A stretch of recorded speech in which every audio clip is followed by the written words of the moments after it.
할렐루야, 감사합니다. 오늘 우리에게 주어진 시간은 사무엘하 3장을 보겠는데 사무엘하 3장을 우리 둘로 나누겠습니다. 오늘은 3장 1절에서부터 21절까지 하고요. 다음 주는 22절에서부터 39절까지 이렇게 내용을 보도록 하겠습니다. 우리가 이제 사무엘 하에 보면은 좀 특이한 사건이, 동일한 유사한 사건이 두 번 나타나는 것이 있는데, 그것이 뭔가 하면은 그 첩에 대한 내용들입니다. 그 다음에 이제 권력, 우리가 이제 사무엘서에 보면은 가장 대표적인 것들이 뭔가 하면은 이 권력의 찬탈에 대한 부분들이 계속해서 등장하거든요. 권력. 우리에게 과연 권력은 무엇인가? 우리에게 권력은 무엇입니까? 우리는 세상 사람들에게 권력 말하면은 줄 수 있는 최고의 어떤 뭐 실권이라 그러냐, 뭐 능력이라 그러냐, 이것을 우리가 권력이라고 하잖아요. 그래서 권력을 잡은 자는 뭐 마음대로 할 수 있는 것처럼 이렇게 뭐 사람들이 인식을 하고 있는데, 과연 권력이라는 것은 무엇인가라는 것입니다. 권력은 여러분 무엇이겠습니까? 사실은 권력은, 권세와 권위와 그 권력은 어떤 인간이 가지고 있는 자신의 최고의 어떤 표현, 뭐 자신이 누릴 수 있는 어떤 최고의 가치, 또는 상대를 지배할 수 있는 어떤 수단, 이것이 아니거든요. 우리가 이제 권력, 권세라는 것은, 우리가 물론 이제 그 권력이라는 것은 전체적인 조직이 형성되면은 권력이 있어야 되는 거죠. 그죠? 뭐 다스리는 부분에서, 조직을 관리하는 부분에서 분명히 권력은 있어야 되는 겁니다. 권세도 있어야 되고요. 근데 하나님께서 우리에게 하나님의 나라, 모든 것은 하나님의 나라 관점에서 돌아봐야 되거든요. 하나님의 나라 관점에서 권력, 이 권세라는 것은 신앙의 잘못된 것에 대해서는 바르게 인도할 수 있는 부분에서 권력인 거죠. 그 다음에 바르게 세우는 측면에서 권력인 것이고, 이런 부분들이 사실은 나타나야 되는데, 죄악된 인간 세상 속에서 권력은 뭡니까? 하나의 힘에 대한, 세력에 대한 부분들의 하나 표현 방법이기도 하는 거죠. 오늘 본문 속에 보면은 그런 부분들이 그대로 다 나타납니다. 자, 그 속에 한 사람이 등장하는데, 그가 누구였습니까? 아브넬입니다. 아브넬. 지난주도 우리 이제 아브넬을 누군가 봤죠, 그죠? 아브넬.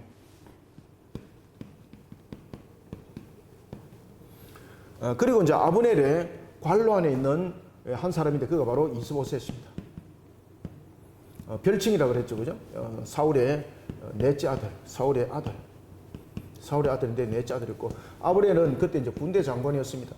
실질적으로 군대 장관이었지만은 그 사울의 전부 다 친족 관계죠, 그죠? 그리고 이 아브넬과 이스보셋 다 여러분들 잘 아시는 것처럼 베냐민 지파잖아요. 베냐민 지파. 북쪽 지파의 모든 구성적 부분들은 베냐민 지파가 그 중심의 세력을 형성하고 있습니다.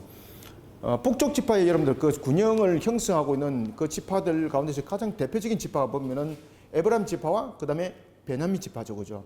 에브라임 지파는 누가 머릿속에 제일 먼저 떠오르나요? 여호수아, 그죠? 여호수아. 그 다음에 이제 베냐민 지파 그러면은 누가 머릿속에 떠오르나요? 사울.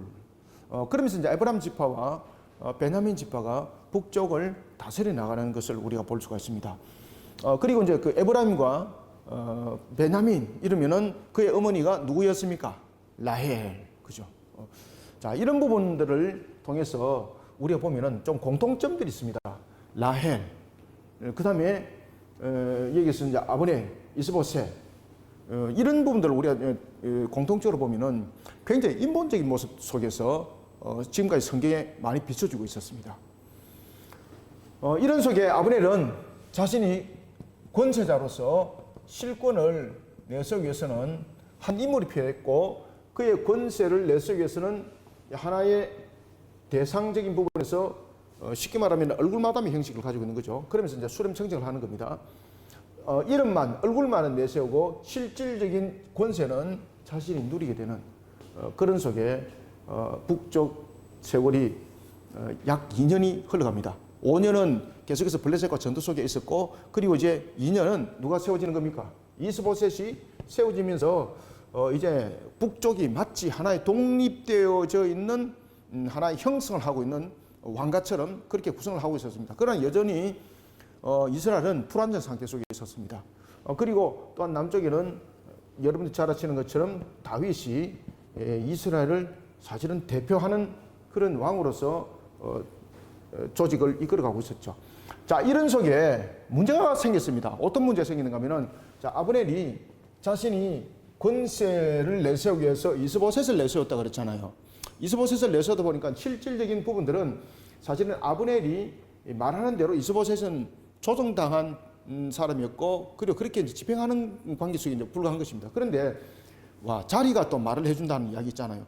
자리에 올려져 있다 보면은 무언가 모르게 그 자리에서 그 자리에 맞는 격을 행하려고 하잖아요, 사람들은. 이스보셋이 그랬습니다.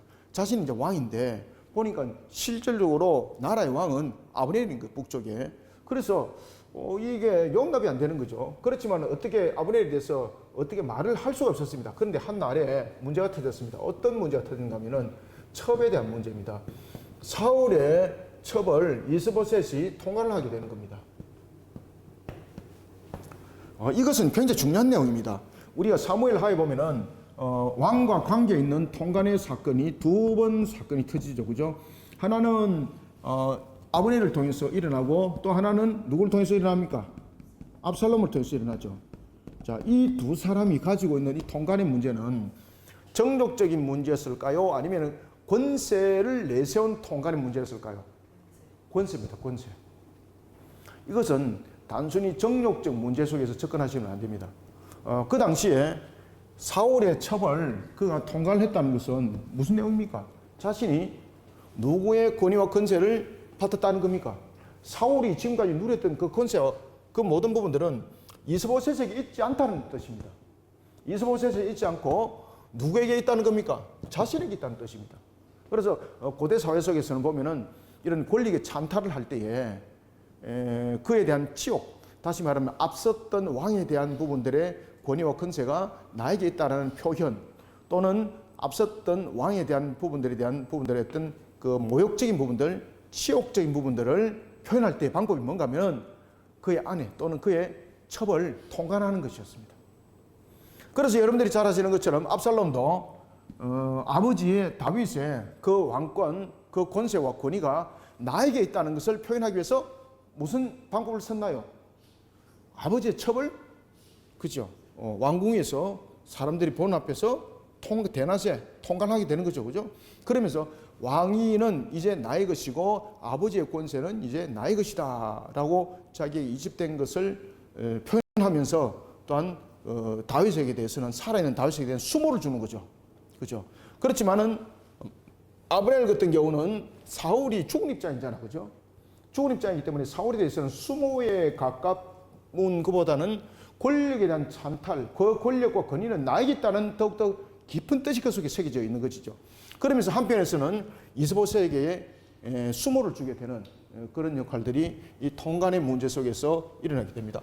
이 문제로 인해서 이스보셋이 어찌 아버지의 첩을 당신이 통할할 수 있는가 라면서 굉장히 화를 내게 되는 것을 봅니다. 3절에 보면, 8절에 보면은 그때 아브넬이 이스보셋에게 매우 분을 냅니다. 야, 이거 여러분 그 말이 되는 겁니까 이게? 사울의 첩을 통할했던 것도 문제가 되는 거죠. 그런데 여기서 하물며 이제 또 하나는 자신에게 그 부분들을 지적했던 이스보셋에게 화를 냈다는 것이죠. 그러면서 어떤 이야기를 하고 있는가 하면은 지금까지 2년 동안 왕으로 세워져서 지금 권위와 권세 자리에 있는 것도 당신이 된 것이 아니라 내가 세웠기 때문이고, 그리고 나로 말미암아 지금도 지탱하고 있는데 지금 나를 지금 어떻게 보고 있다는 것이냐. 그러니까 나를 왕처럼 여기지 못하고 나를 오히려 신하처럼 이렇게 대접하는 것은 용서할 수 없다는 거죠. 그러면서 여러분들 아브넬 입에서 무엇이 나타납니까? 아브넬 입에서 이스보셋을 쉽게 말하면 면직시켜버리는 사건이 나타납니다. 그가 남쪽에 다윗과 왕위를 이양하는 그런 언약을 맺는 장면이 오늘 연출하게 됩니다. 자, 이러한 내용들을 우리가 오늘 1절에서부터 그 내용들을 하나하나 짚어보도록 하겠습니다. 자, 1절 봅시다. 사울의 집과 다윗의 집 사이에 전쟁이 오래매. 여기서 이제 사울의 집과 다윗의 집 사이에 전쟁이 오래되매라는 것은 지금 이제 이 사건이 약 5년에 일어났던 이 사건이라기보다는, 물론 이제 그 집중적으로 일어난 것은 2년의 이 세월을 말하고 있습니다. 전체적인 부분들은 몇 년을 다루고 있습니까? 전체적인 건 7년을 다루고 있어요. 7년 6개월, 7년 반. 그런데 이제 이스보셋이 북이스라엘의 왕위로 세워져서 다스렸던 기간은 2년이죠. 그죠? 2년.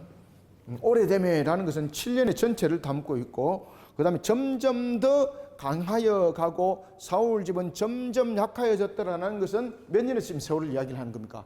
2년의 세월을, 막바지에 이르는 2년의 세월을 말하고 있는 겁니다.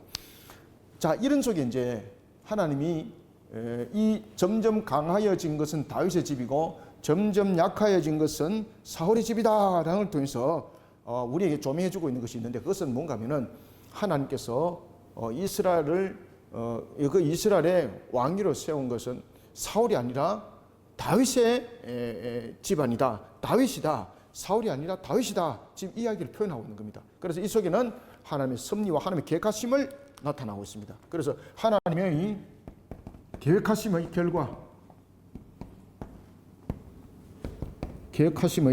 섭리, 계획하심의 결과와 섭리. 자, 이 부분들이 1절에서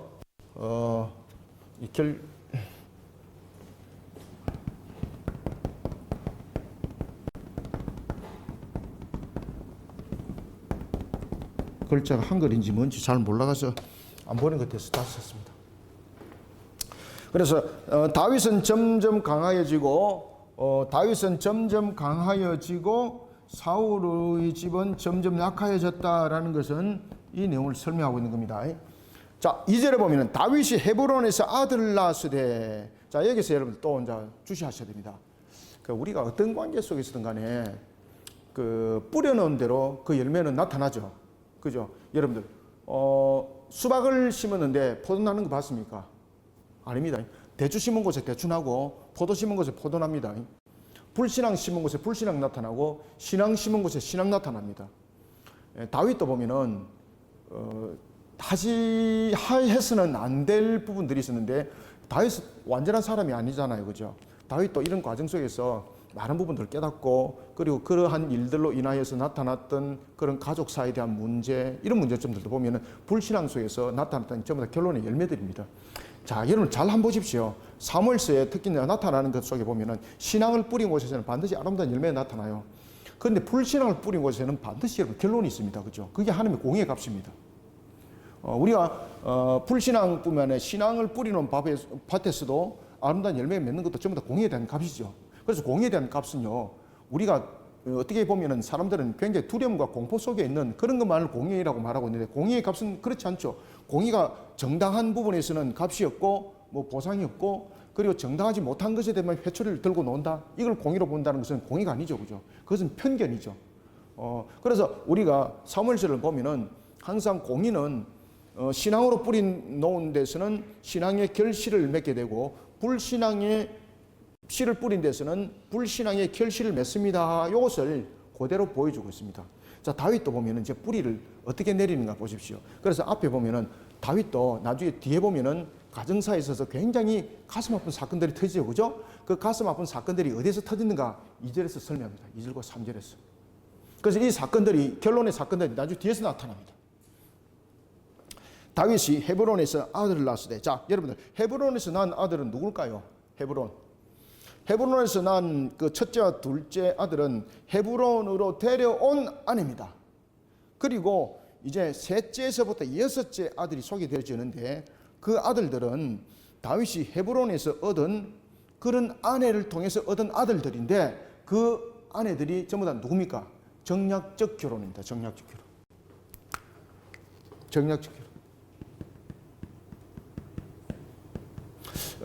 이게 이제 고대 사회 속에서 가장 큰 문제가 여러분 이 문제입니다. 이 문제.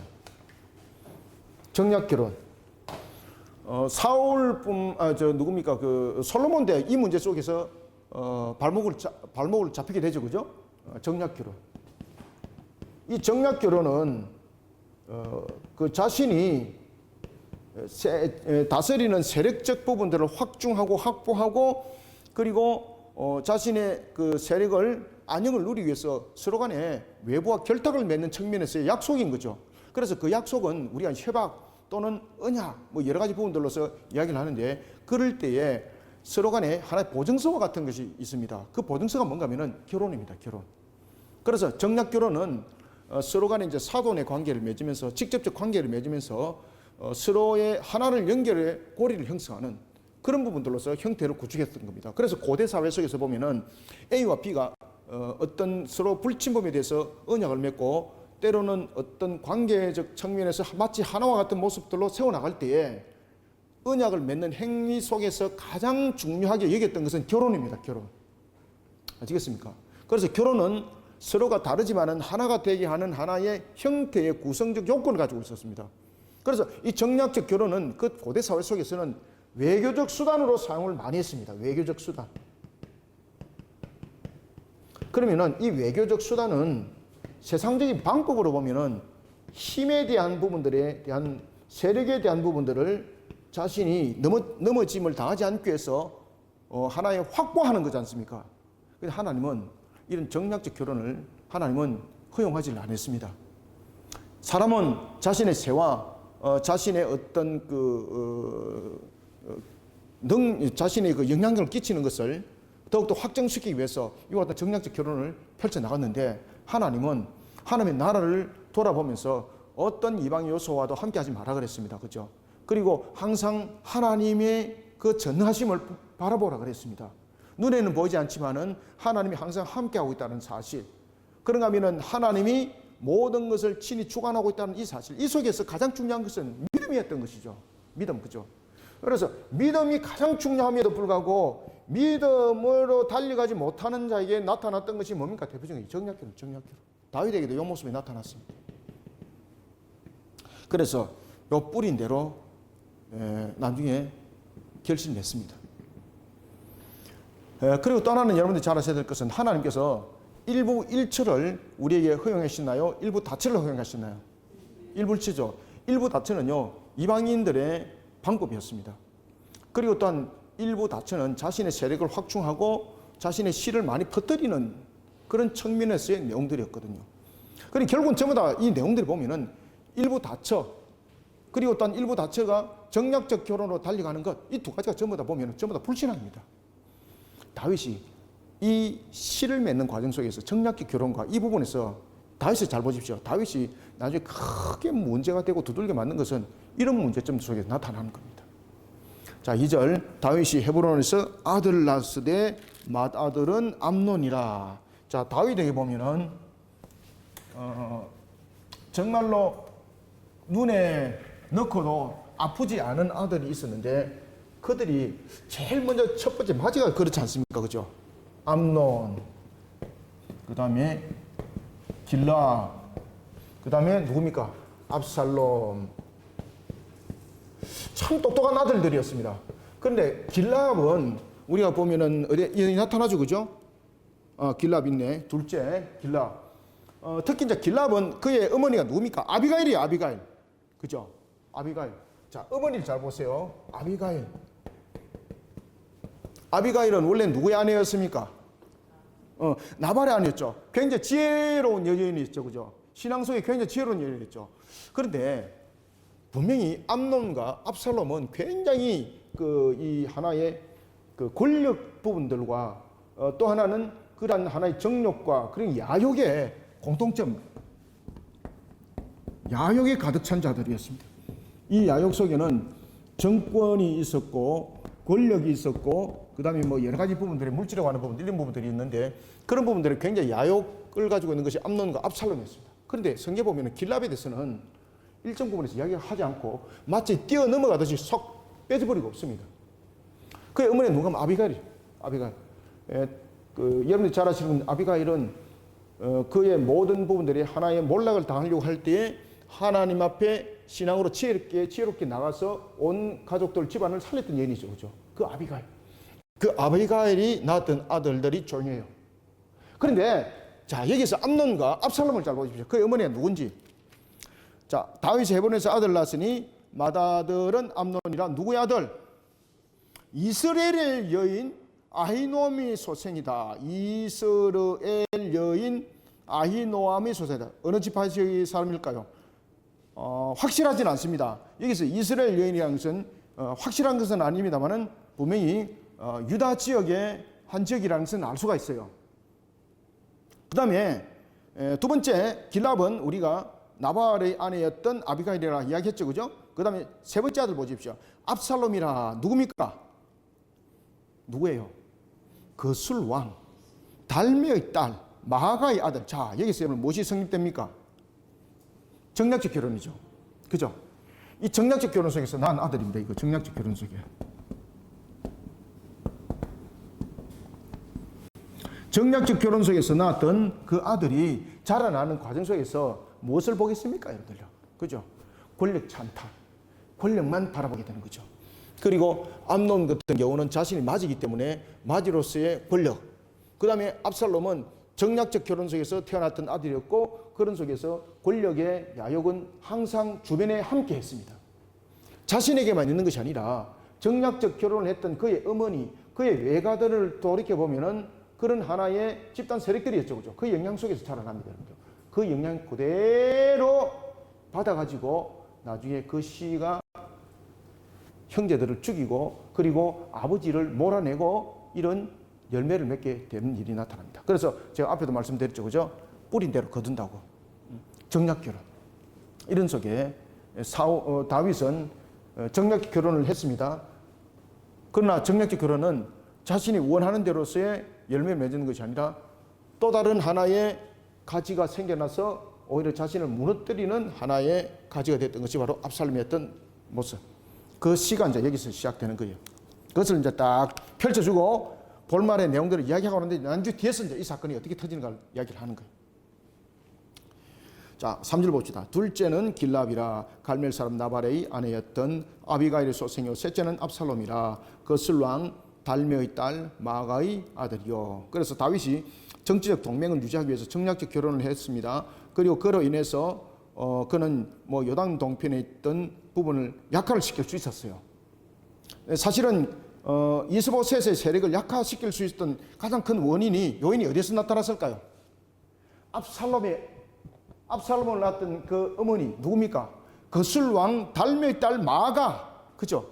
마아가와 결혼했던 이유가 무엇이겠습니까? 정략적 결혼인데 이 정략적 결혼의 목적이 무엇이었을까요? 북쪽에 이스보셋을 견제하기 위해서.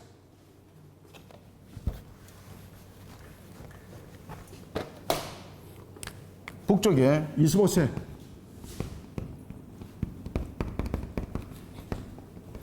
북쪽에 이스보셋의 세력을 견제하기 위해서 정략적 결혼을 해요.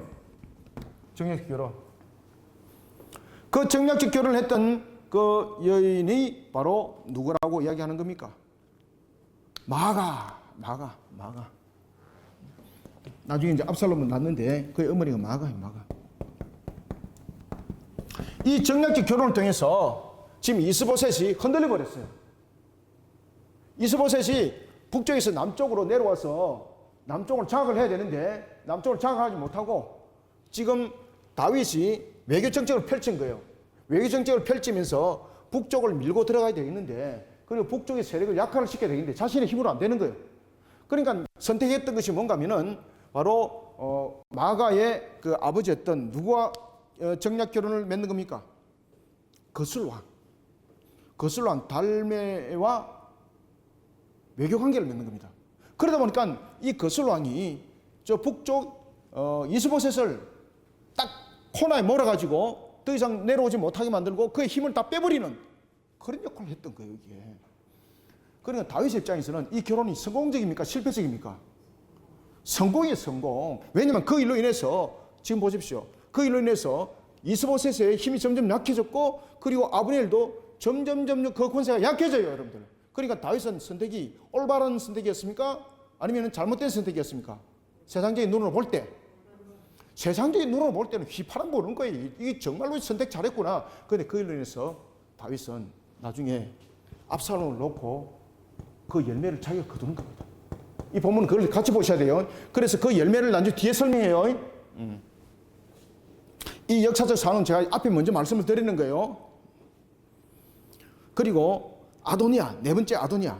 자, 다윗이 아들을 10명이나 이래 놓는데 그 아들들 가운데서 정말로 자라날 때에 너 왜 그래? 너 정말 그럴 수 있어? 라고 한마디에 야단도 맞지 아니하면서 자란 아들이 있는데 그 아들이 누구겠습니까? 아도니아입니다. 아도니아. 아도니아. 근데 나중에 아도니아가 어떻게 합니까? 아버지 뒤에다가 칼을 꽂죠. 그죠? 자, 이 부분들로 전부 다 말 그대로 정략적 결혼 속에서 나타났던 모습. 그래서 넷째는 아도니아라 학기스의 아들이요, 다섯째는 스바데아라 아비달의 아들이요, 여섯째는 이드람이라 다윗의 아내 에글라의 소생이니 이들은 다윗이 헤브론에서 낳은 자들이더라. 자, 그래서 일부 다처와 함께 정략적 결혼이 펼쳐졌다는 것이죠. 이거 하나님께서 허락하지 않았던 겁니다. 이거. 그래서 다윗이 뿌리 난 씨앗 다윗이 나중에 다 거둬갑니다. 우리가 어떤 관계 속에서도 보면은 상황을 판단해서 인본적으로 결정짓는 것은 결코 좋은 선택이 아닙니다. 그래서 항상 신앙으로 반응하는 것이 매우 중요합니다. 자, 6절. 사울의 집과 다윗의 집 사이에 전쟁이 있는 동안, 여기서 전쟁은 이제 7년간의 내용들을 담고 있습니다. 7년. 총 7년인데 가장 격렬했던 것이 이 2년이었죠. 사울의 집과 다윗 집 사이에 전쟁이 있는 동안에 아브넬이 사울의 집에서 점점 권세를 잡으니라. 여기서 이제 아브넬은 이스보셋을 전면에 내세웠습니다. 그렇지만 실질적인 정치는 누가 펼쳐나간 겁니까? 아브넬이 펼쳐나간 거죠. 그래서 이것은 후반기의 2년을 말하고 있는 겁니다. 7년 속에서 후반기의 2년, 그 2년이 이제 이스보셋이 세워지게 되고 아브넬이 이제 그 뒤에서 이제 정치하게 되는 거죠. 27절. 사울에게 첩이 있었으니. 자, 그러면은 사울에게 있는 첩을 왜 사울에 있는 그 첩을 아브넬이 통관했을까, 여러분들요? 그 통관한 이유는 무엇이라 그랬습니까? 사울이 가지고 있는 권세가 이스보셋에 있지 않고 누구에게 있다는 것을 그는 증명하고 싶었습니까? 자기에게 있다는 것을 증명해 보이고 싶었는데 그 사건이 바로 사울의 첩을 통관하는 것이었습니다. 그래서 고대 사회 속에서는 통관이라는 것은 단순히 정욕적 문제로만 보면 안 된다 그랬죠. 이런 부분들은 권력에 대한 부분들의 찬탈을 사람들에게 표현해내는 하나의 방법이기도 했습니다. 이해되셨습니까? 7절. 사울에게 첩이 있었으니 이름은 리스바요, 아야의 딸이더라. 이스보셋이 아브넬에게 이르되 네가 어찌하여 내 아버지의 첩과 통관하였느냐 하니, 통관한 이유는 무엇입니까? 자신의 왕은 비록 이스보셋이지만은 왕의 권세는 누구에게 있다는 표현입니까? 왕의 표현은 아브넬인 자신에게 있다는 표현이 바로 사울의 첩을 통관하는 것이었습니다. 8절. 아브넬이 이스보셋의 말을 매우 뻔하게 여겨 이르되 내가 유다의 계머리냐. 여기서 이제 유다의 계머리냐라는 것은 그 성적으로 매우 난잡한 부분들을 상징하는 짐승이 또 개이기도 합니다. 아시겠습니까? 그것이 이제 그 신명기 23장 18절에 나타나죠. 그죠? 신명기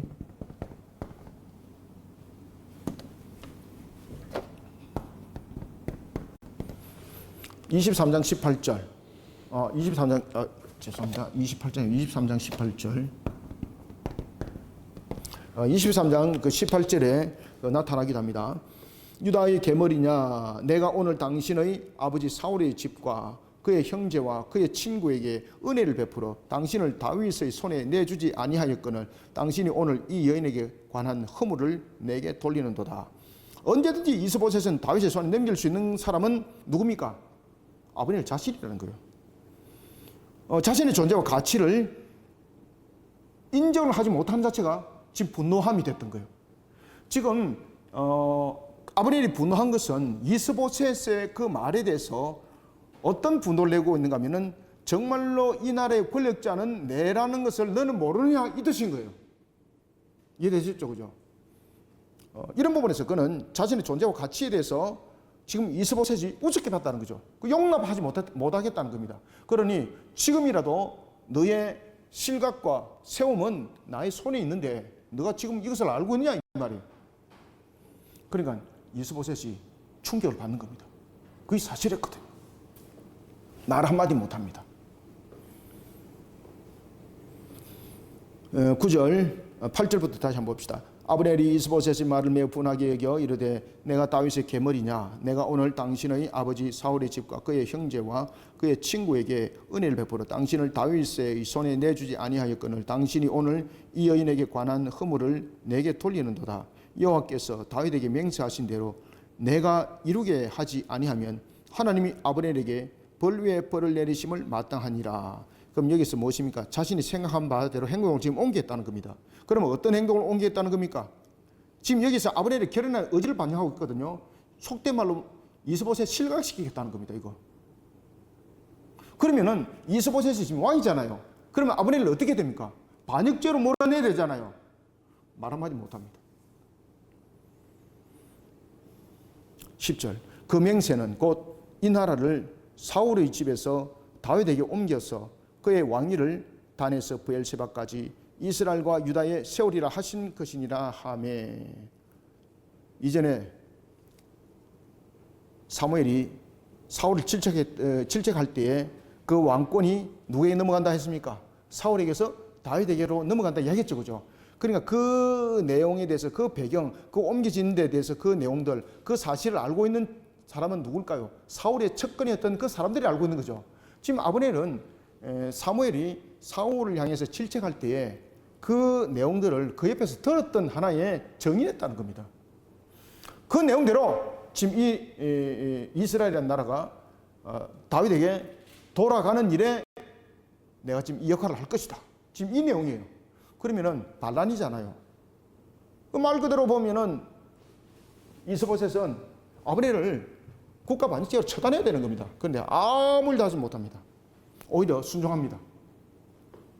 12절 아브넬이 자기를 대신하여 전령들을 다윗에게 보내어 이르되 이 땅이 누구의 것이니까 또 이르되 당신은 나와 더불어 언약을 맺사이다. 내 손이 당신을 도와. 11절 참 안 했죠. 그죠? 11절 보면 이스보셋이 아브넬을 두려워하여 감히 한마디도 대답하지 못하니라. 두려워하여 한마디도 대답하지 못했습니다. 아브넬이 자기를 대신하여 전령들을 다윗에게 보내어 이르되 이 땅이 누구의 것이니까 또 이르되 당신은 나와 더불어 언약을 맺사이다. 내 손이 당신을 도와 온 이스라엘이 당신에게 돌아가게 하리라 하니 전령을 보냈습니다. 언약을 맺습니다. 와, 이거 이스보셋 그냥 종이 호랑이 그냥 쓰레기통에 지금 버렸다는 뜻이죠. 13절 다윗이 이르되 좋다. 내가 너와 언약을 맺거니와 내가 네게 한 가지 일을 요구하노니 나를 보러 올 때에 우선 사울의 딸 미갈을 데리고 오라. 그리하지 아니하면 내 얼굴을 보지 못하리라 하고. 자, 여러분들 왜 다윗이 이렇게 이야기를 했을까요?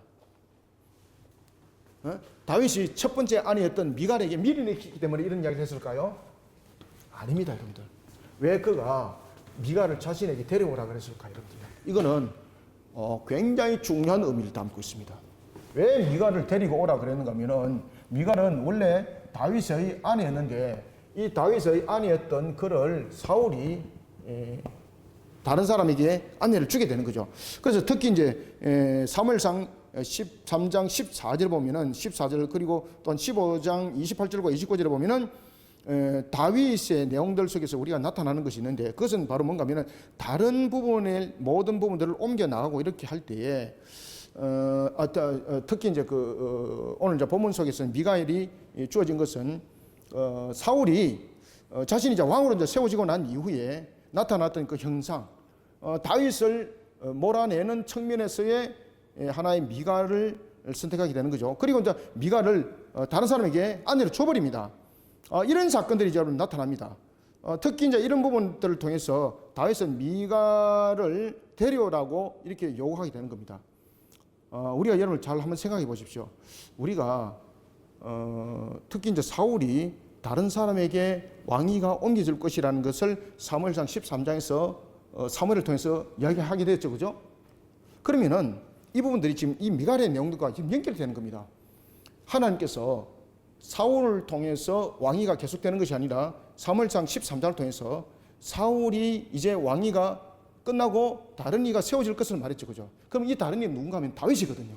그러면 다윗은 미갈을 요구를 했던 이유는 뭔가 하면은 자신이 목숨을 걸고 아내를 얻었던 사람이 미갈이었습니다. 그러면 목숨을 걸고 그가 오늘도 이제 이야기를 합니다만은 표피 100개를 베고 그가 생명을 걸고 얻은 아내이기 때문에 내가 그 아내를 맞이하기를 원한다. 이런 의미로 여러분들 받아들이시면은 안 맞습니다. 틀린 내용입니다. 이거는 왜 그 내용을 이야기를 하고 있는가 하면 사무엘상 13장을 연결시켜야 되는 거예요. 사무엘상 13장에서 보면은 사무엘이 사울을 통해서 말씀을 줄 때에 사울은 이제 끝나고 다른 이가 이스라엘을 다스릴 왕이 될 것이라 했습니다. 그러면은 그 다른 이는 바로 다윗이거든요. 그런 측면에서 다윗은 그 다른 이가 자신이라는 것을 이제 완전하게 표현해내는 겁니다. 그러면은 정치적 부분에 대해서 다시 말하면은 자신이 미갈을 아내로 다시 맞이한다는 것은 단순한 하나의 결혼적 측면에서 뭐 사람을 빼내오고 이것이 아니고 회복을 말하고 있는 겁니다. 회복. 아브렐과 그가 언약을 맺는 측면에서 그가 정치적으로 여러 가지 부분들을 포섭을 지금 두면서 자신의 회복, 자신의 반전 이런 부분들을 이제 북이스라엘 속에 심어주는 하나의 획기적인 계획이 되는데 그것은 미갈을 자신에게 돌아오게 하는 것입니다. 이런 부분들은 그 당시에 고대 근동 사회 속에서 굉장히 중요한 내용을 가지고 있습니다. 왜냐하면 고대 사회 속에서는 포로 또는 추방된 남편이 돌아오잖아, 그죠? 아시겠습니까? 남편이 포로된 상태 또는 추방된 상태에서 돌아오잖아요. 그러면은 반드시 본래의 남편에게로 그 여인은 돌려보내는 관습이 있습니다. 지금 이걸 지금 이야기를 하는 겁니다. 그러면은 내가 앞에 왜 이제 계속해서 이제 두 번, 세 번 반복해서 사무엘상 13장을 지금 강조를 했는가 하면은 사무엘상 13장에서 사울은 몰락이 될 것이고 그리고 다른 이가 왕으로서 올라올 것이라 했잖아요. 그럼 이 다른 이는 누군가? 추방당한 자입니다. 추방당한 자. 추방당한 자. 다윗 자신이란 거죠. 다윗 자신. 마치 추방당한 자와 같고 추방. 이 글자를 좀 잘 쓰겠습니다. 이 글자.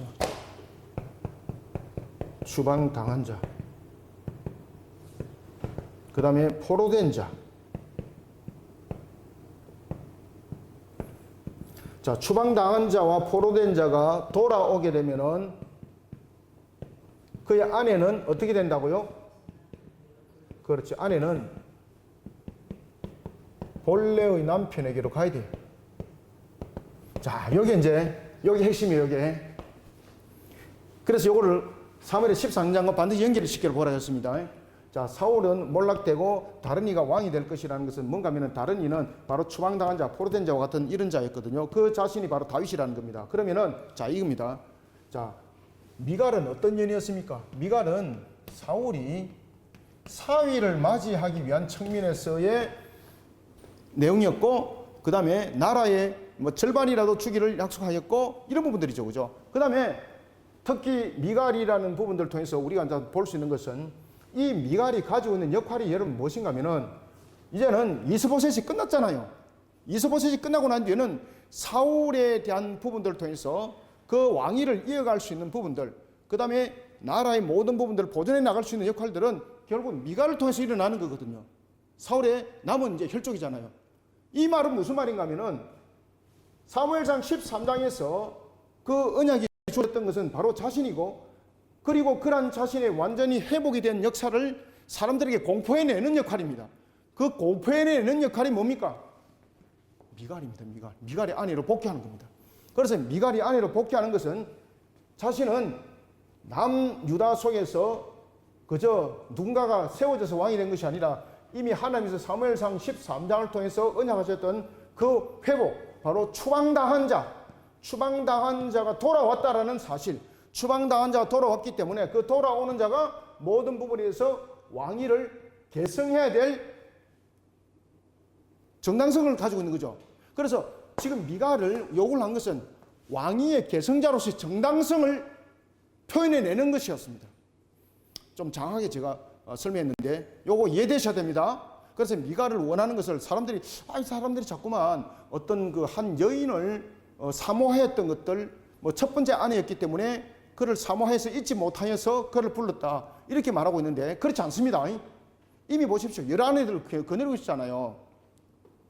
그래서 여기서 강조되는 것은 무엇입니까? 사무엘하 13장을 통해서 하나님께서 사무엘을 통하여서 예언하였던 그 말씀의 성취가 자신을 통해서 일어난 것을 이스라엘 백성들에게 확정하여서 보여주는 증거물이 미갈입니다. 미갈. 그래서 고대 사회 속에서는 포로된 자가 된다든지 아니면 추방당한 자가 본인의 모습대로 돌아온다는 것은 지위의 회복입니다. 돌아온다는 것은 무엇을 회복을 말합니까? 이거 다 적어 놓으세요. 이거 굉장히 중요한 겁니다. 지위의 회복.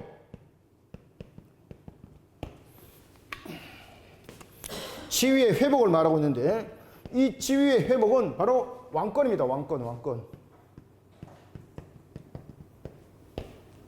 그래서 미갈은 자신이 모든 이스라엘의 왕이 되는 것에 대한 증거물입니다. 그래서 단순하게 돌아온 것으로 끝나는 것이 아니라 돌아오는 것은 지위에 대한 회복이었고 그런 지위는 어떤 지위인가? 바로 왕권에 대한 지위라는 것이죠. 그래서 미갈이 그런 부분에 표현해내는 증거물이 됐던 것입니다. 이해되셨죠? 그래서 13절이 굉장히 중요한 의미를 가지고 있고 이 부분들은 고대 사회에 대한 어떤 그 하나의 전통적인 부분들 뿐만 아니라 여러 가지 부분에 또한 이 의미가 무엇을 담고 있는지를 다 이해를 하고 들어가야만이 이 내용들이 숙제처럼 풀려나요.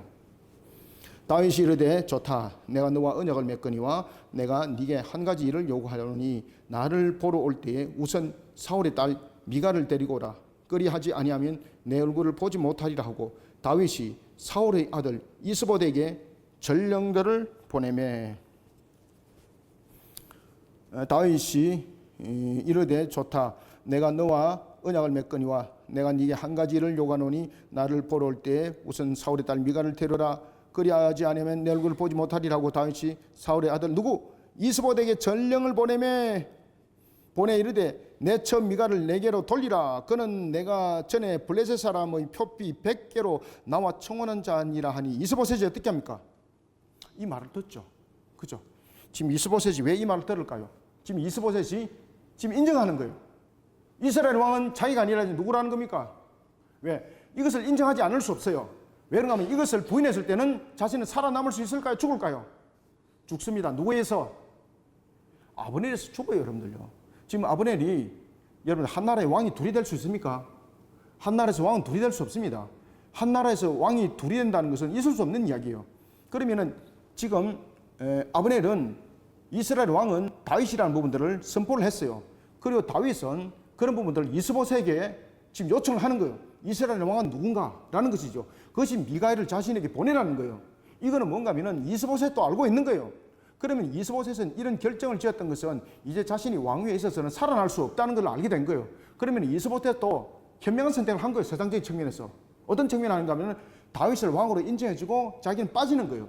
빠지면 어떤 결론입니까? 자신은 왕가의 인물로서 이제 권위와 권세 속에서 뭐 왕과 같이는 될 수 없습니다만은 자신의 위치와 어떤 여러 가지 부분들은 자신의 식솔들은 보존할 수 있는 거죠. 그런데 만약에 이것을 거부할 때는 자신이 반역의 세력이 되는 거잖아요. 그러면 자신도 죽을 뿐만 아니라 누구도 다 죽는 겁니까? 자신의 가족과 가족도 다 죽는 겁니다. 그죠? 고대 사회 속에서는 반란을 일으키고 자신들과 적대 세력을 가지고 있는 것은 전부 다 지방까지 전부 다 진멸했잖아. 그죠? 그래서 이스보셋 때 또 그 선택을 지금 한 거예요. 굉장히 현명한 선택을 한 거죠. 그죠? 근데 나중에 이제 보시면은 이스보셋이 죽습니다. 나중에. 자, 15절 이스보셋이 사람을 보내 그의 남편 라이스의 아들 발디엘에게 그를 빼앗아오매. 그래서 그를 빼앗아온다는 것은 지금 이스보셋도 지금 이 상황적 부분에서 그가 계속해서 북이스라엘 왕으로 있을 수 없다는 것을 지금 알았다는 것이죠. 알은 측면에서 미갈은 혈족이잖아요. 그죠? 그리고 그러한 속에서 왕가를 형성하는 부분에서 자신의 위치도 일정 부분 보존받을 수 있는 방법이라 이렇게 선택한 겁니다. 이게 이스보셋도 가장 자신이 다윗의 말에 수긍하면서 이 뜻을 세워나가면서 다윗에게 등을 돌리는 것이 아니라는 것이죠. 적대 세력이 아니었다는 것이죠. 이것을 미갈을 통해서 또한 증명해 주는 거예요. 지금 이해됐죠? 이스보셋이 사람을 보내 그의 남편 나이스의 아들 발델에게 그를 빼앗아오매 그의 남편이 그와 함께 오되 울며 바후림까지 따라왔더니 아브넬이 그에게 돌아가라 하며 돌아가니라.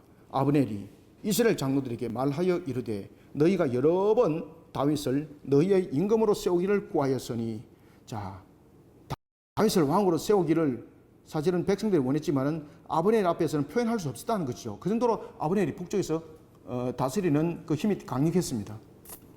18절 이제 그대로 하라. 이제 그대로 하라는 것은 이제 아브넬이 자신의 죄송합니다. 자신의 노선에 이제 변화가 생겼다는 겁니다. 그 변화가 생긴 것도 어떤 변덕꾸러기가 아니라 정당성이라는 것을 지금 나타내고 있는 거예요. 굉장히 기회주의자죠. 그죠? 굉장히 기회주의자인데 어떻게 표현하고 있습니까? 기회주의자면서 무엇을 표현합니까? 정당성을 표현하는 거죠. 정당성. 이제 그대로 하라. 원래 그때대로 하라. 아브넬이 이스라엘 장로들에게 말하여 이르되 너희가 여러 번 다윗을 너희의 임금으로 세우기를 구하였으니 18절 이제 그대로 하라. 여호와께서 이미 다윗에 대하여 말씀하시기를 내가 내 종 다윗의 손으로 내 백성 이스라엘을 구원하여 블레셋 사람의 손과 모든 대적의 손에서 벗어나게 하리라 하셨음이니라 하고 아브넬이 또 베냐민 사람의 귀에 말하고 자 베냐민 사람은 베냐민 지파의 사람들만이 아니라 사울 왕의 출신인 지파를 중심으로 북쪽 이스라엘 모든 부분들의 중심의 핵이 베냐민 사람들이에요. 그러면 이 베냐민 사람들은 굉장히 충성스러운 위치에 놓여 있던 사람들입니다. 여러분들 어떤 문제점들을 해결할 때 충성스러운 사람들을 통해서 문제점들을 해결하게 되면 그 추종 세력들은 제압하는 것은 간단하죠. 그죠? 그 말입니다. 아브넬이 또 베냐민 사람의 귀에 말하고 아브넬이 이스라엘과 베냐민의 온 집에 선하게 여기는 모든 것을 다윗의 귀에 말하리고 헤브론으로 가니라. 그러니까 베냐민 지파가 다윗이 왕이 되는 것을 선하게 여겼다는 것을 이제 민심으로 하나를 만들어 갖고 이것을 다윗에게 이제 전하는 거예요. 이게. 그러니까 아브넬도 보십시오. 큰일을 했죠. 그죠? 이런 부분들을 가지고 이제 언약을 하는 거예요. 그러면 언약을 하면서 자기의 위치 보존을 다윗에게 요청하는 겁니다. 그때 다윗은 그 지휘의 요청을 받아줍니다. 근데 나중에 요압이 그 사실을 알고 아브넬을 거짓말하여서 암살시켜 버립니다. 왜? 자신의 설 위치가 없거든, 요압이. 자, 20절. 아브넬이 부하 20명과 더불어 헤브론에 이르러 다윗에게 나가니 다윗이 아브넬과 그와 함께 한 사람을 위하여 잔치를 배설하였더라. 잔치를 배설하였더라는 것은 상방 간의 정치적 협상이 어떻게 됐다는 겁니까? 성공적으로 이루어졌다는 뜻입니다. 그래서 이것을 일종에 보면 화목을 이루는 측면이죠. 자, 우리가 언약을 맺을 때도 보면은 하나님 앞에 언약을 맺을 때도 보면 맨 끝에 무슨 제사를 드립니까? 화목제를 드리죠. 똑같습니다. 여기서 잔치를 배설했다는 것은 정치적 협상이 성공적으로 이루어졌다. 그리고 다시 말하면 다윗이 원하는 것도 성립이 되었고 아브넬이 원하는 것도 성립이 되었다라는 뜻이에요. 21절. 아브넬이 다윗에게 말하되 내가 일어나 가서 온 이스라엘 무리를 내 주 왕의 앞에 모아 더불어 언약을 맺게 하고 마음에 원하시는 대로 모든 것을 다스리게 하리다 하니 이에 다윗이 아브넬을 보내매 그가 평안히 가니라. 자, 여러분들 신정국가에서 지금 하나님의 주권 속에서 모든 것이 이루어진 것이 아니라 지금 사람의 인본적 모습 속에서 지금 내용들이 구성해 나갔죠. 여기서 사건이 다 터지는 겁니다. 자, 오늘은 우리가 여기까지 하겠습니다. 그래서 오늘 본문에 보면은 그냥 지나갈 수 있는 문제점들인데 굉장히 중요한 요소를 가지고 있는 거 여러분 기억나셨죠? 그죠? 여러 가지 부분에 이제 일부 다처 부분에 대해서 이방인의 아내를 맞이하면서 낳았던 자녀들이 나중에 뒤에 후반부에 가면은 하나의 사건을 터지는 열매가 그 속에서 나타나고 또 하나는 다윗이 미갈을 요청했던 이유가 무엇입니까? 자신이 왕에 대한 부분들의 회복이 자신에게 있다는 것, 이런 부분들을 정리해 나가는 수단으로서 미갈을 사실은 요청했던 것이죠.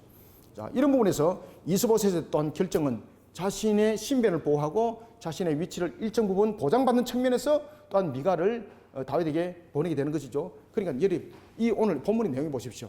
신앙이 아무것도 없죠. 전부 다 인본적 결정 속에서 서로 간에 요청되어지고 의논되어지고 결정되어지고 이런 것을 다 볼 수가 있습니다. 여기서 전부 다 문제 다 터집니다. 나중에. 그래서 우리는 항상 신앙의 중심을 항상 세우고 판단과 이치적 부분들도 논할 때도 항상 하나님은 항상 공의롭잖아. 그죠? 그 공의로움 속에서 우리가 늘 판단하고 또한 저울질하는 것이 아니라 항상 우리를 달아보는 것이 되어야 됩니다. 그런 속에 정의롭고 공의로운 사회와 구성을 만들어가는 우리 모두가 되기를 소원합니다. 기도하겠습니다. 하나님 감사합니다. 주님께서 우리에게 오늘도 주신 말씀 생명의 꼴의 말씀을 만판 속에 각인하고 새기를 원합니다. 우리가 세상을 공의롭고 정의롭게 살아가는 측면에서 때로는 실수도 있고 때로는 우리가 잘못 판단할 수도 있는 것을 봅니다. 그러나 그것은 핑계가 될 수가 없고 그리고 또한 그것은 성립이 될 수 없는 것을 다시 한번 더 돌이켜봅니다. 어떤 관계 속에서도 우리가 옆걸음을 치는 자가 되지 않도록 항상 오늘도 현재도 그리고 달려갈 모든 여정의 걸음 속에서도 항상 하나님의 법도와 규례를 먼저 생각하는 신정 정치, 신정 통치, 신정 신앙 그리고 또한 하나님의 중심의 신앙으로 달려가는 우리의 모습들이 되기를 소망합니다. 그런 속에 하나님의 법도와 규례가 우리의 중심에 늘 세워져서 이끌어 인도함을 받게 하여 주시옵소서. 성령님 오늘도 우리에게 주신 말씀으로 우리를 깨닫게 하여 주시고 새롭게 하여 주시고 주님의 영광에서 달려가는 등불이 되게 하여 주옵소서. 소금이 맛을 내게 하여 주옵소서. 예수님의 이름으로 기도드립나이다. 아멘.